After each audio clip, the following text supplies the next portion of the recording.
दोस्तों स्वागत है आपका इस वीडियो में मैं आपको एएलपी एग्जाम डेट लेकर के एक बहुत बड़ी अपडेट दोस्तों यहाँ पे आई हुई है। इस विषय में जानकारी देने वाला हूँ। साथ में दोस्तों यहाँ पे जो यहाँ एएलपी सीबीटी 2 का पेपर होने वाला है वो कब हो सकता है, इसकी संभावित तिथि मैं बताने का प्रयास करूंगा। साथ दोस्तों सीबीटी 1 का कट ऑफ स्कोर कार्ड कब जारी होगा, ये सारे डिटेल्स मैं आपको यहाँ पे देने वाला हूं।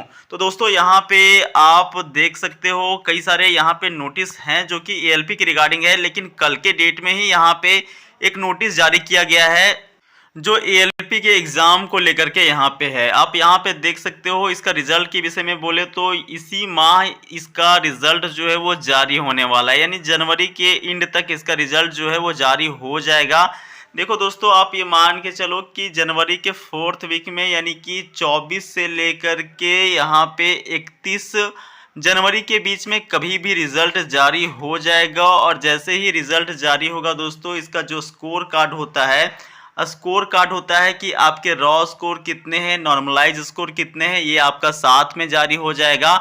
इसके अलावा दोस्तों रॉ स्कोर के साथ साथ आप सेलेक्ट हुए हैं सीबीटी 2 यानी फेज 2 के लिए या फिर नहीं, वो भी उसी में आपका मेंशन हो जाएगा। और फिर आपका एक रोल नंबर का पीडीएफ भी जारी होगा जिसमें आपका रोल नंबर जो है वो मेंशन किया रहेगा।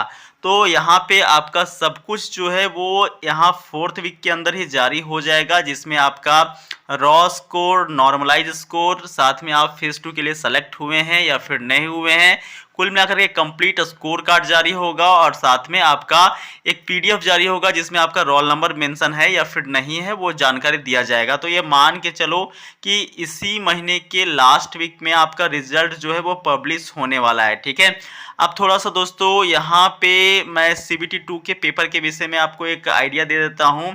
देखो दोस्तों जो 2018 का एएलपी और टेक्नीशियन का एग्ज़ाम था उसके रिजल्ट आने के बाद यहाँ पे 2 महीने का टाइम दिया गया था। ठीक है, 2 महीने का टाइम दिया गया था, लेकिन इस बार आपको एटलीस्ट जो है वो 1.5 महीने के टाइम लेकर के चलो, क्योंकि 2025 का भी कैलेंडर इन्होंने जारी करके रखा हुआ है। तो उसके अकॉर्डिंग आप यहाँ पे 45 डेज का एटलीस्ट जो है वो समय लेकर के चलो, इतने दिनों का आपको समय मिलने वाला है और फिर इतने दिनों के बाद आपका पेपर हो जाएगा।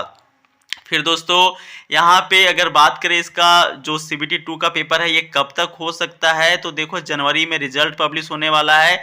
मार्च के आपका 4th वीक में यहाँ पे पेपर होने की संभावना है दोस्तों सीबीटी 2 का। ठीक है, मार्च का जो 4th वीक होगा इसमें आपका पेपर हो सकता है सीबीटी 2 का ले लिया जाए। और अभी आप देखोगे ना तो टोटल जो सीबीटी 2 का इस बार जाने वाले लोग हैं, मान लो कि 20,000 के अराउंड सीट है। ठीक है, 20,000 के अराउंड सीट है। यहाँ पे 15 गुना कैंडिडेट को बुलाएंगे तो लगभग 3 लाख कैंडिडेट जो है वो सीबीटी 2 का पेपर देने वाले हैं इस बार। अभी आप देखोगे तो यहाँ पे जो एक दिन का कैपेसिटी है दोस्तों एग्जाम कंडक्ट करवाने का वो 4 लाख है। ठीक है, 4 लाख कैंडिडेट एक दिन में पेपर दे सकते हैं। तो एक दिन में ही सारे ट्रेड का पेपर समाप्त हो जाएगा।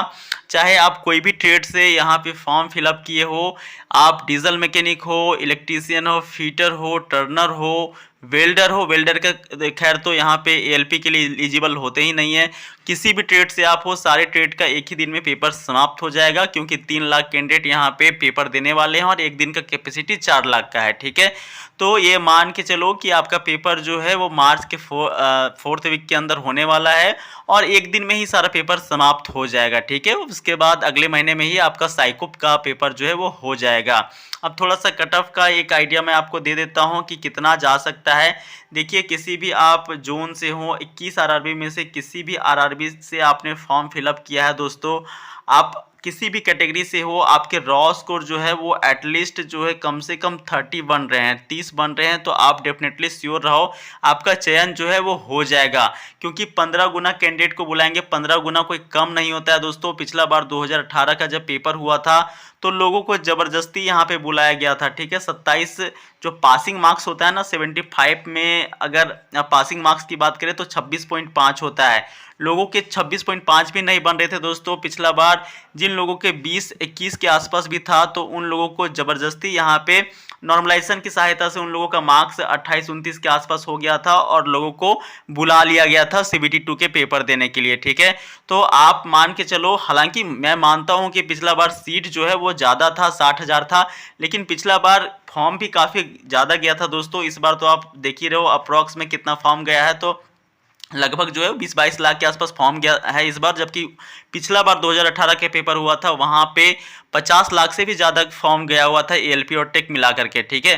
तो इस बार फॉर्म भी कम गया हुआ है, हालांकि सीट भी कम है, ठीक है, ये बात मानता हूँ, लेकिन फिर भी आप ये लेकर चलो कि 30 के आसपास रॉ स्कोर होते हैं तो आपके सिलेक्शन के चांसेस हैं, ठीक है।